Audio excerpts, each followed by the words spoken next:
মাত্র 14 বছর বয়সে রূপালী পর্দায় অভিষেক ঘটে চিত্রনায়িকা পূজা শ্রীর। জাজ মাল্টিমিডিয়ার মাধ্যমে শিশুশিল্পী হিসেবে তিনি বড় পর্দায় অভিষেক ঘটান। তখন থেকেই দহন, পুরামন 2, নূরজাহান এমন বেশ কয়েকটি সিনেমায়ও অভিনয় করে ভক্তদের মন জয় করে চলেছেন। ক্যারিয়ারের প্রথম 3 সিনেমা দিয়েই তিনি ভক্তদের প্রশংসায় ভাসছিলেন।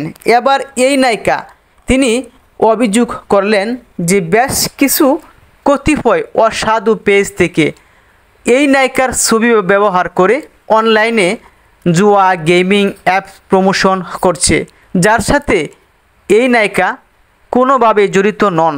তিনি লিখেছেন, আমি ব্যক্তিগতভাবে যুক্ত কিংবা অবগত নই, সুতরাং আমি খুব শীঘ্রই আইনি ব্যবস্থা নেব। আপনারা কেউ প্রতারিত হলে সেটার সাথে আমি দায়ী থাকব না। প্রায় সময় এই নায়িকা বেশ কয়েকটি বিজ্ঞাপনেও দেখা গিয়েছে এবং তিনি বিভিন্ন শোরুম উদ্বোধন করেন। সম্প্রতি শাকিব খানের হারলেনে যুক্ত হয়েছেন, বেশ কয়েকটি বিজ্ঞাপনেও কাজ করেছেন, কিন্তু ওনার অনুমতি ব্যতীতও অনেক গেমিং অ্যাপস তারা তৈরি করে ওনার ফটো ব্যবহার করছে, যার ফলে সবাইকে সতর্ক করেছেন।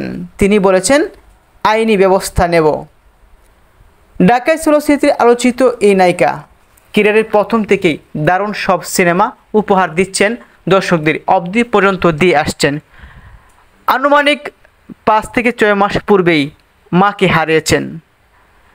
আবারও সোশ্যাল মিডিয়ায় অ্যাক্টিভ হয়েছেন, সহজে সেখানে ব্যক্তিগত ক্যারিয়ার ভিত্তিক বিভিন্ন আপডেটও জানান।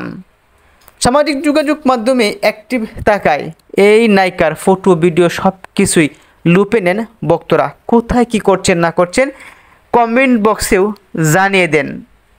এই নায়িকার এই পোস্টে অনেকেই সুন্দর সুন্দর কমেন্ট করেছেন, বলছেন যারা ওনার ছবি ব্যবহার করে অনুমতি ব্যতীত এই কাজগুলো করছেন সবাই সতর্ক হয়ে যাওয়া উচিত। অভিনয় গুণে ইন্ডাস্ট্রিতে শক্ত অবস্থানে আছেন বর্তমানে এই নায়িকা। যদিও ঈদ আসলে শাকিব খান, শরীফুল রাজ এবং শবনম বুবলী তাদের সিনেমা মুক্তি পাচ্ছে, অন্যান্য ছবিগুলো মুক্তি পাচ্ছে না। সেক্ষেত্রেও অনেক ভক্তরাই চান এই নায়িকার যেন ছবি মুক্তি পায়।